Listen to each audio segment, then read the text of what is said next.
Thank you very much.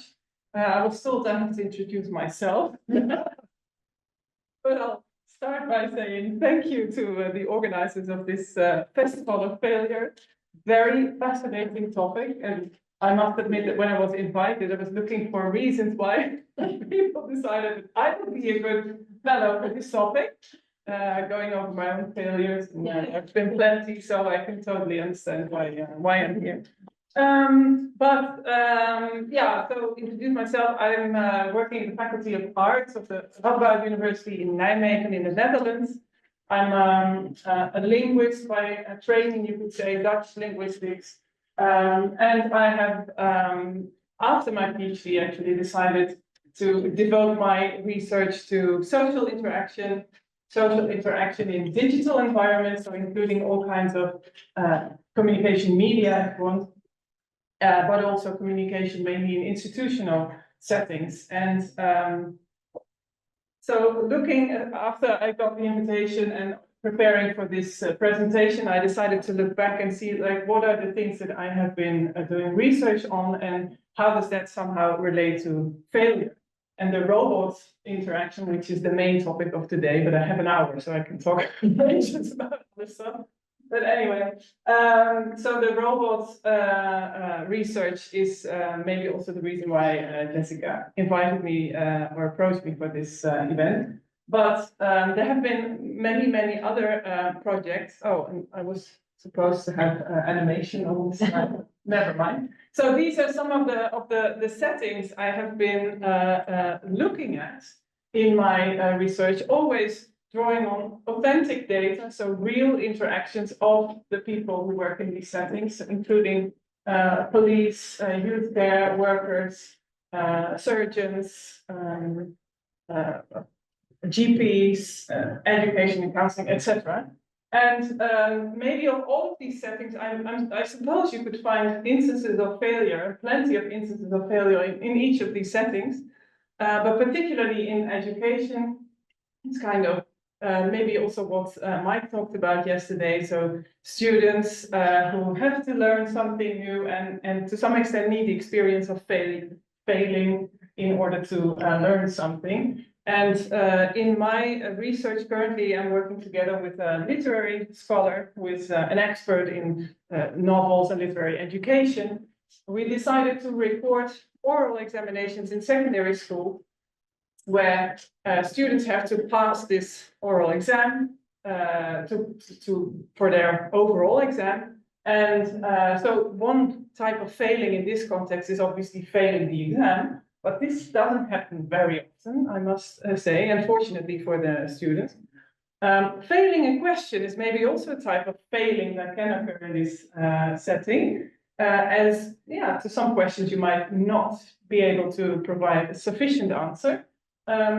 This is already becoming a little bit more tricky because it's to some extent a matter of negotiation with the examiner whether your response, your answer is fulfilling a certain goal or not.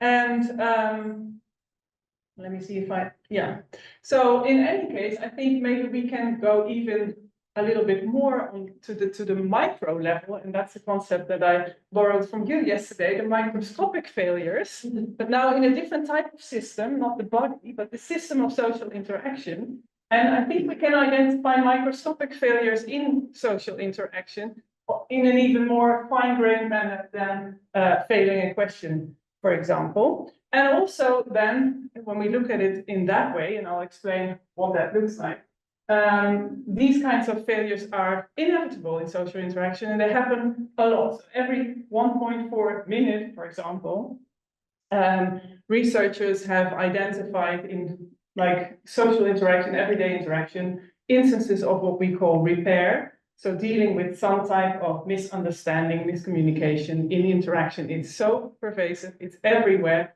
And these are the types of failure, microscopic failures, I will be mainly talking about today.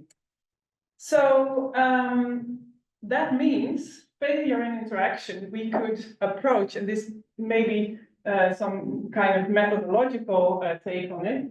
We could approach that bottom up by looking at actual instances of these failures And this is an approach that has been put forward very strongly by ethnomethodologists and conversation analysts, and that's the abbreviation, ethnomethodology and conversation analysis. As this approach basically means to examine and inquire what members of society, participants to an interaction, do themselves, and to find evidence for, in this case, for this occasion, for failure in people's own conduct, the things they do.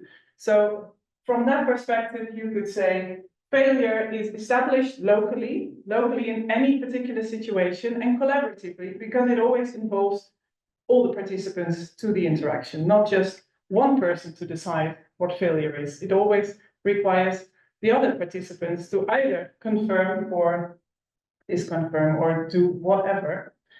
And zooming in a little bit more, and this is probably mostly relevant to conversation analysts either online and here in the room.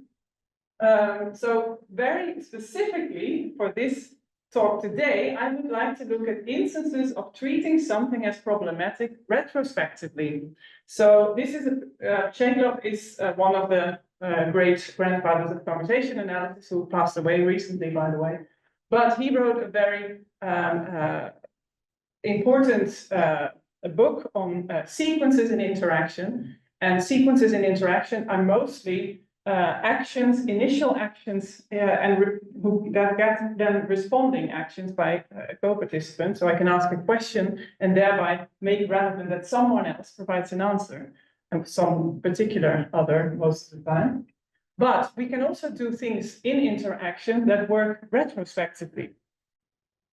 And that is, those are actions, and with actions I also mean talk, so verbal actions, but including gesture and other embodied cues, you could say. They are launched from second position, so rather than doing an initial action, I can do something that actually looks back and does something with what came before. So noticings, laughter, and repair are three types of retro sequences, things we do that in fact are not first position actions, but second position actions. And I'll explain this further, it's still a little bit abstract. But specifically in the case of robots, we will be looking at other initiated repair, or more generally repair in a way. So those are instances where participants signal something was wrong, either misheard or misunderstood, or misspoken, also possible, and where this is somehow repaired for the unfolding interaction, and particularly in the case of a robot, and where repair is used as a solution to interaction with a robot. And the other type of action we will be looking at are noticings that I argue are used to manage failure with a co-participant in the presence of a robot, in the presence of a failing robot. So a little bit more on repair. Noticings are a phenomenon that has received a little bit less attention in social interaction research, and repair is a very big topic. So miscommunication and repair.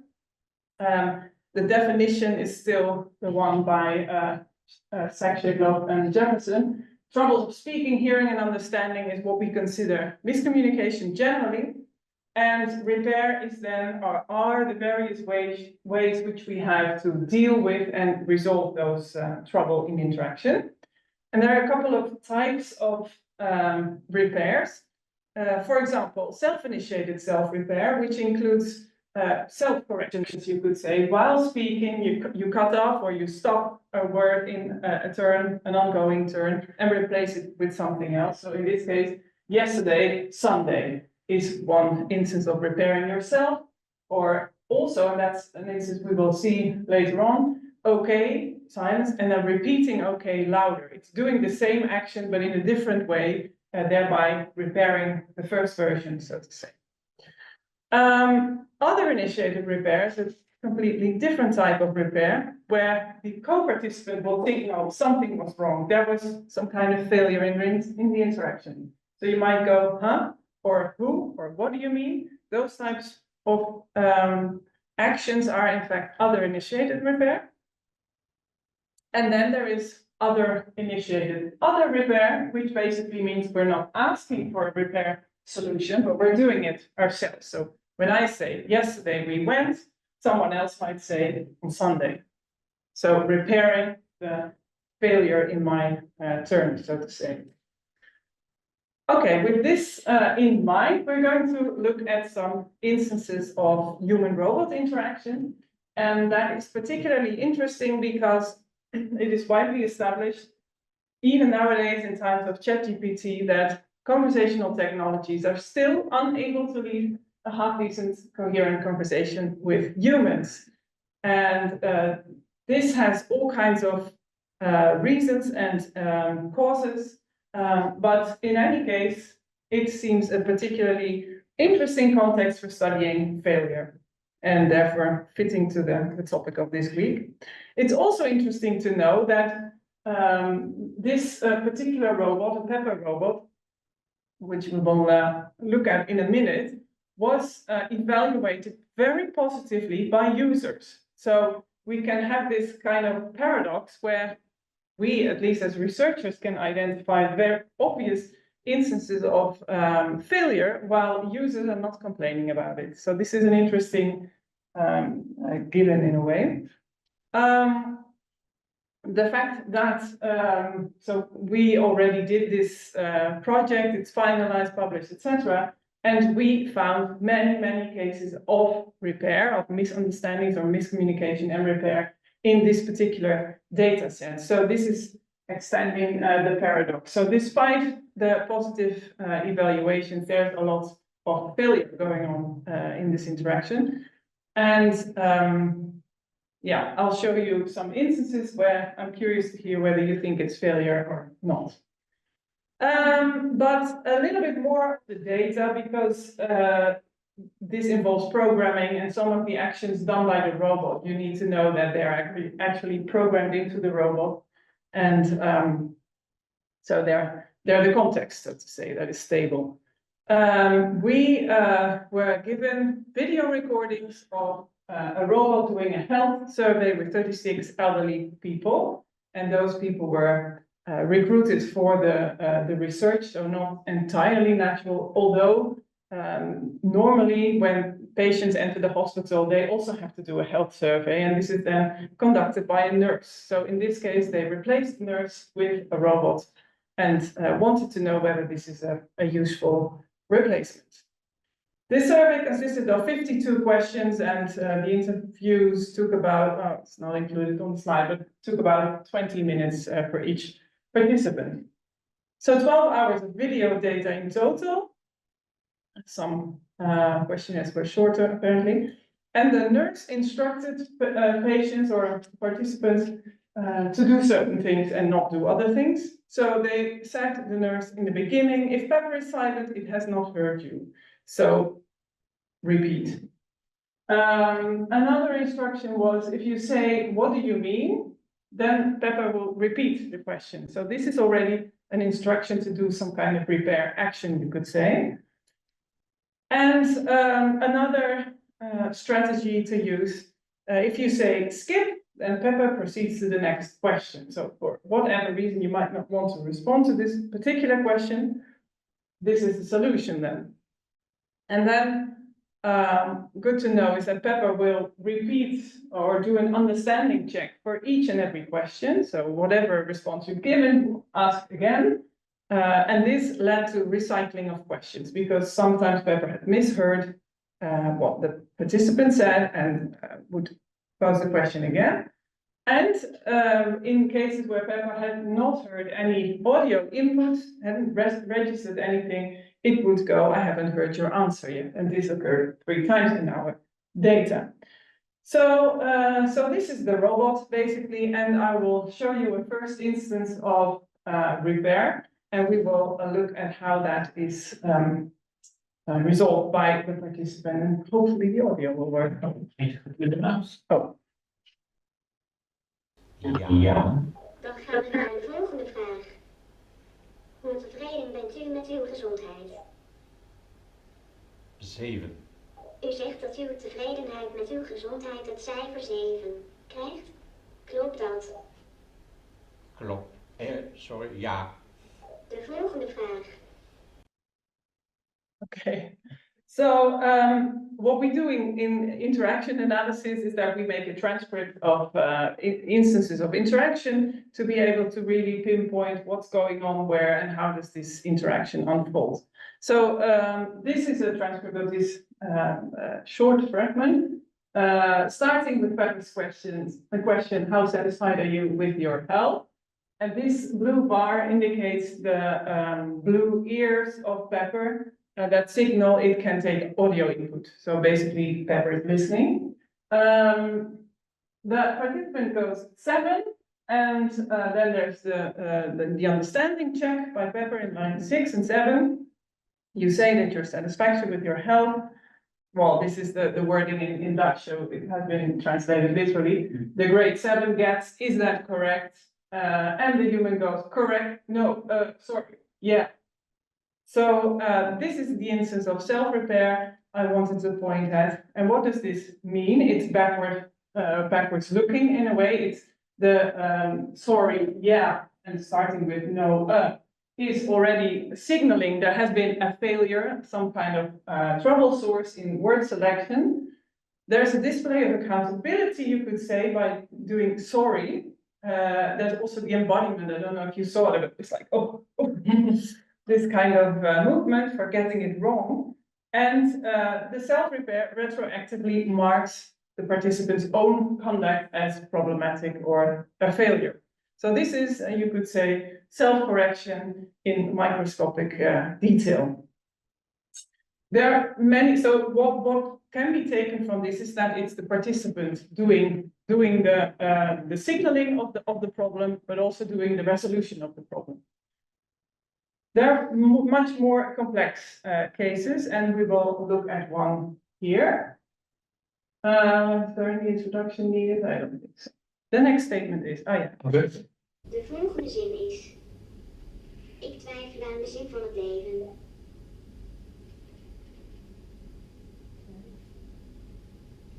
Niet mee eens.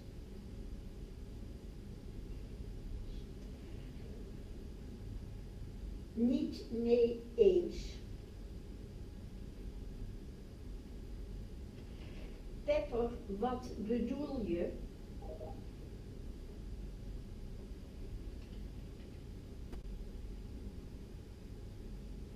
Ik heb uw antwoord nog niet gehoord.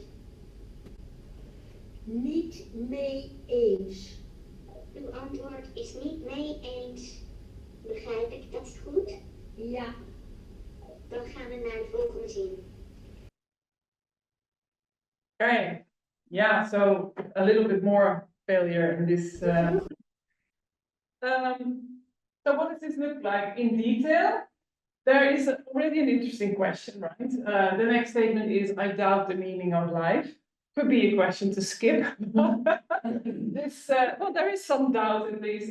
It seems like the lady is looking at the iPad screen on the Pepper's chest and reading doubt very softly, and then presents her response with some hesitation, niet mee eens.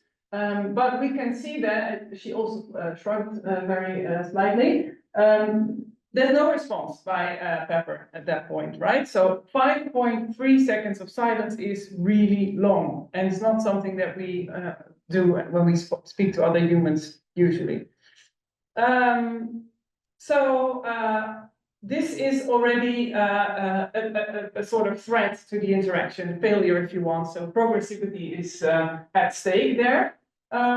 Although she repeats it with a different type of articulation, niet mee eens, there's again a very relatively lengthy silence, and still no response. So what does she do then? She uses one of the strategies that she was instructed to use by the nurse, and she goes, Pepper, what do you mean? So this is not necessarily repairing the fact that her response didn't come across, but rather using a completely different action. What do you mean? Reverting the direction to Pepper, who would then have to do something This happens, but not in response to this particular action. So, in fact, you could say after line 12, the human repair initiation failed. It didn't work out. Pepper didn't respond to what do you mean? Instead, there's again a very long silence. And at that point, it's Pepper who initiates something new. The action, I haven't heard your answer yet. She aligns with that. She doesn't problematize in any way. Well, I gave you my answer a couple of times already, but she provides a new version of her answer. She rephrases, and thereby that restores the progressivity of the interaction. So the problem is solved, you could say at that time. At that time. There's the understanding check, the confirmation by the human, and then they go on to the next statement. So although you could say there are multiple instances of long silences and repair initiations, this is an escalation of trouble, you could say. It is backward looking because these repetitions of the response are orienting to the human's own presentation of the response in a particular way. It's re-articulated in a different way. And still this is not successful. Then the question, what do you mean, is treating Pepper's conduct as problematic and as a source, so in that sense, a retro sequence. In the end, this Pepper's repair initiation is also pointing to the human conduct as, so this one, I haven't heard your answer yet, is treating the human conduct as failing in a way, because the participant was supposed to provide an answer. So there's multiple orientations from the two participants, if you want to call Pepper a participant, that orient to each other's conduct as problematic and as failing.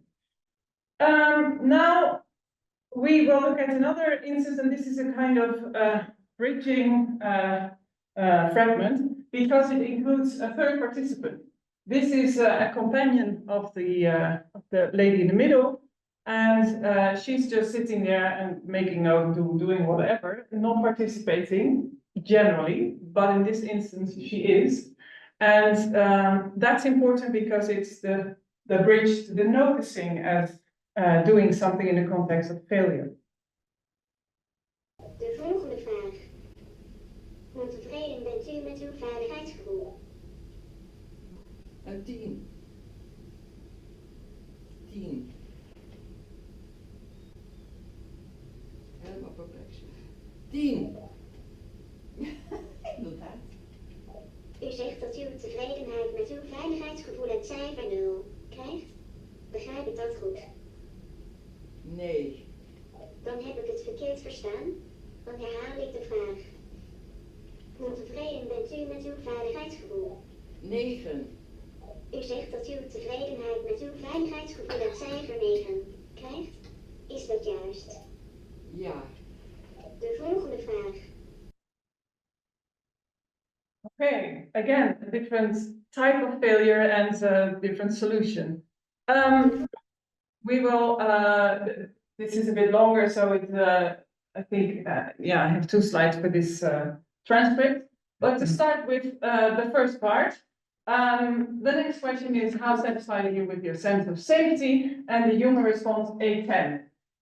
There is, again, a silence, apparently, so there's, a lot of the same going on in each fragment. Again, another attempt, team, without the article, and then another silence. What happens then is a noticing. This is a noticing in this setting. So completely befuddled is spoken softer than the rest. It's directed at the companion rather than Pepper, and it's noticing something about Pepper. Presumably the very big eyes and the way it's standing there and looking like this. But nevertheless, she basically picks up on the interaction with Pepper by repeating 10 louder again, and companion responds to the noticing in line 13. But then Pepper goes, and he understood something at least, and formulates the human's answer as not rather than 10. So a mishearing, another case of miscommunication. This needs to be repaired, and it's also possible to repair because the human can respond no, and she does. Pepper kind of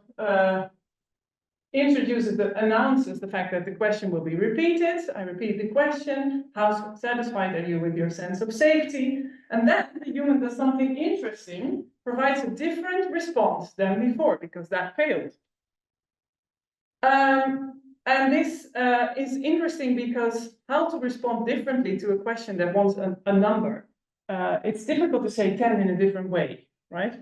It's 10. There's no other version of 10. Although, you know, normally in social interaction, there's always multiple ways and endless ways to phrase something, but not in this case.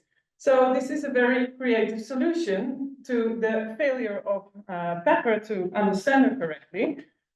The 9 is successful in that the understanding check does get the grade 9, 933. And the human confirms and they go on to the next question. So this is again a different strategy. So what happened here, the human provided multiple self-repairs, rephrasings of the original response that failed that resolution. So in a certain way you could say she gave up on repair, but did restore progressivity by providing a second best answer. And then we could ask the question, okay, the failure is resolved, but to what cost? And this is, of course, we're talking about minor and microscopic costs also, so microscopic failure and microscopic costs.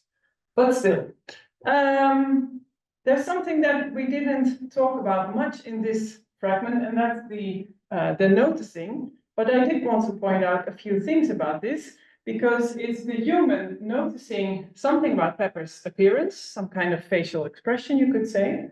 And this is treating the non-response by Pepper. It's not at any place where this occurs. It's occurring at the moment when Pepper is not responding to the answer that was provided. So it's treating the non-response as a source, something that somehow evokes the noticing. It's therefore a retro sequence. It's bringing a robot feature to the surface of the interaction, and it's directed at the co-participant, spoken softer. It's also agreed with and laughed about a bit by the co-participant, by the companion. So this is like an inserted sequence in the interaction with the robot, but making relevant failure of the robot at a particular moment in the unfolding survey. Now we will look at a final instance, which is taken from the initial phase of the interview where the nurse is instructing participants how to use the robot. And they basically need to get the robot going. And this is what fails. It doesn't work out. And at that point, noticing becomes relevant. It's a different filter because it allows you to see the light and everything on Pepper. But this is the nurse sitting over here, and the participant is behind her. You can't see her, but yeah. Mag ik noemen wat er op het schermpje staat? Hallo, Pepper.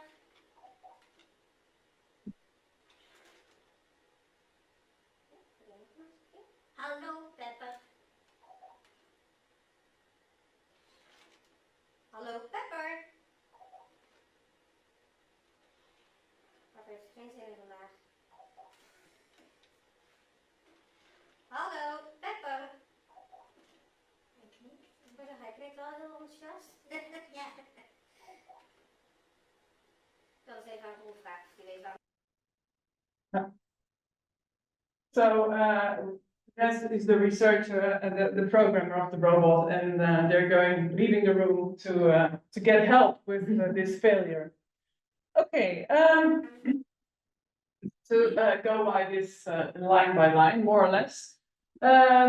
So the nurse is instructing the patient or the participant to speak out what's written on the screen, because the robot iPad says what should be said. Hello, Pepper is what should be said. And what we see then are the same kinds of, so this is the wake phrase, are the same kinds of lengthy silences and non-responses by Pepper. Then the nurse is taking over. She is also going, hello, Pepper. So this is also already, you could say, some kind of resolution of failure. by upgrading so the nurse could be seen as the more authoritative or more experienced user of pepper. She's done this multiple times, so if the participants can't get it to work, then the nurse might. Also note that this is done with various kinds of intonation all the time. So rephrases, self-repairing in a way, like when I say, hello, Pepper, maybe it will work with that kind of intonation, but it doesn't. And then, this also comes a bit too quick, but no, never mind. Animation is not my my best skill. Anyway, so the first noticing occurs in line 17. Pepper doesn't feel like it today. So this is a kind of noticing that occurs in the context of already ongoing failure, you could say. It notices Pepper's mood. Geen zin in is mood or something. And it treats the non-responsiveness of Pepper again as a source, similar to the previous case where completely befuddled was also oriented to something that didn't happen on the part of Pepper. This then, in this case, sparks a little bit more interaction about what's going on, although also, again, like in the previous case, there is another attempt at getting Pepper to work. It doesn't. And all of these silences, the arrow silences here, for all instances where Pepper was nodding. I don't know if you noticed, he's moving his hands every time, and this is semi-random, programmed into the robot. The same, the nodding is also semi-random, but it occurred exactly at those times. And this is then what is noticed next. He nods in line 23. So although Pepper doesn't feel like it today, he does nod. So this is a kind of, you could say, contrastive noticing to the previous one. And it's expanding on the nurses noticing. They are now together, collaboratively, noticing things about Pepper's failure in a way and what that might mean and not. They do this together, right? So the participant was noticing the nodding, and the nurse is aligning with this empathically. Ik wou zeggen, which signals this is something I've seen myself too. So independent access to what the Pepper robot was doing. And they both laugh. And this collaborative laughter is also, so that there's alignment, there's collaboration, there's laughter. Now this has become a shared problem, you could say. Although ultimately they're not able to solve it collaboratively. So what they do is the ultimate escalation to ask help from the researcher in this case, the ultimate failure if you want. And that does then eventually solve the problem. So wrapping up these observations on the basis of microscopic failure, what have we seen? We've seen that repair and noticings are retro sequences in interaction with a robot that orient to failure as a source in interaction. And now we've looked at particularly at instances of human-robot interaction, but we could apply to any context, right? So any type of interaction, participants will themselves orient to failure. And it's very interesting for us as researchers to know more about how they do that and what that basically sparks and how that steers the direct interaction beyond that noticing or initial repair. The repair instances are particularly used to get the interaction going again for the purpose of progressivity. So that could be another take on failure. When can we speak of failure in social interaction? When progressivity is at stake. When something is not moving or not progressing towards wherever it has to go, and particularly in institutional interaction, interaction usually goes somewhere, has to achieve something. So repair is not something that happens just once, it's also what we have seen, but has to be done multiple times to get it working eventually. So there's an escalation, also an escalation in terms of how to solve it.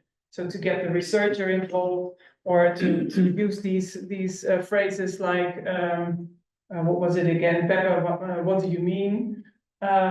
It's always initiated by the human, although there are these few cases in over 300 cases of repair in our data where it's actually the robot doing something, like I haven't heard your response yet. And then when we've also seen multiple cases where the bystander, the companion is involved, and then it becomes the repair also becomes some kind of collaborative problem solving. For noticing, you could say we have seen that these are used for some kind of social failure management, if you want, because they're directed at the co-participant rather than the robot. So it's a completely different type of dealing with failure. This is also something that has been observed by many other scholars who study human-robot interaction, that when multiple participants are dealing with a robot, they start noticing things about the robot, and noticing not just in terms of cognition or attention, but rather doing this as a social activity.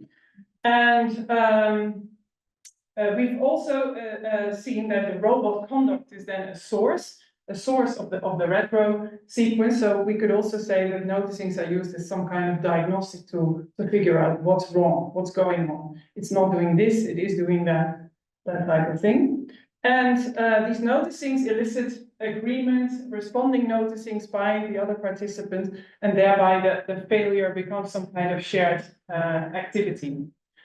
Well, there's lots of things to discuss if we want to extrapolate from this kind of micro analysis.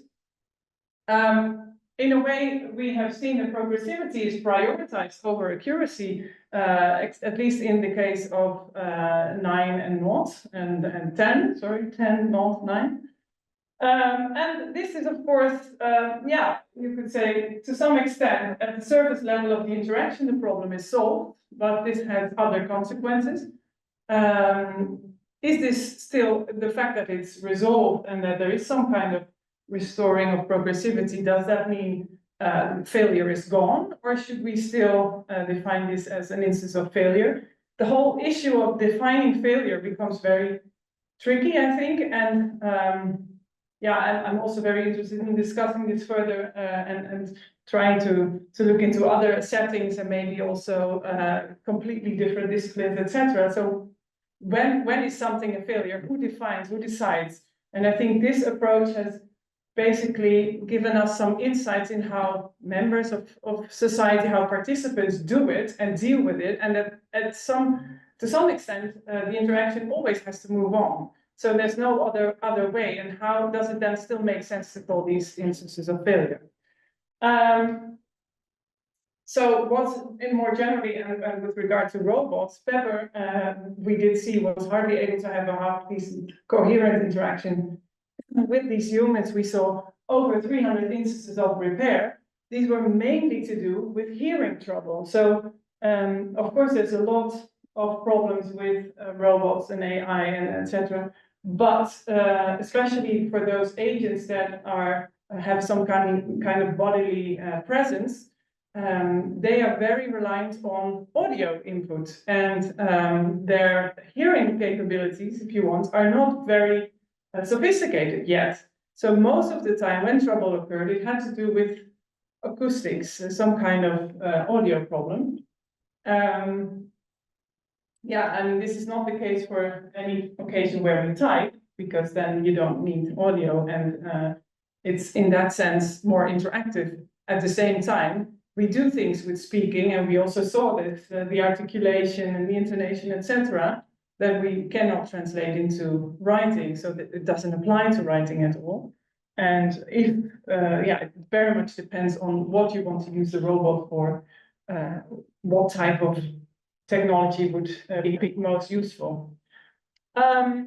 We also saw that the burden, if you want, of the failure resolution definitely lies with the humans and not with the robot. So when robots are used to replace humans, but then create new problems for humans, in this case the participants, and not, so the nurse is taken out, okay, so that's more efficient if you want, but yeah, it's creating new problems.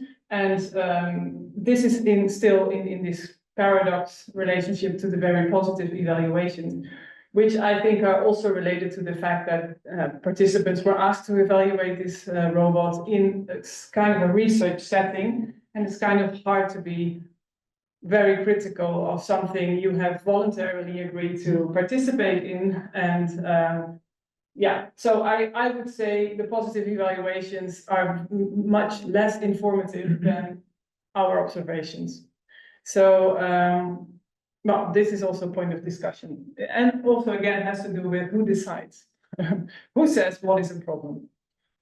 In any case, we've seen that failure in interaction with the robot becomes a shared problem in the presence of co-participants. And in that sense, you could also argue it facilitates collaboration. So this becoming a shared problem that needs to be solved collectively is also a resource, and also a resource for all kinds of social contexts, I think. Okay, well, that's it. And it's not a full hour, but plenty of time to discuss, I guess.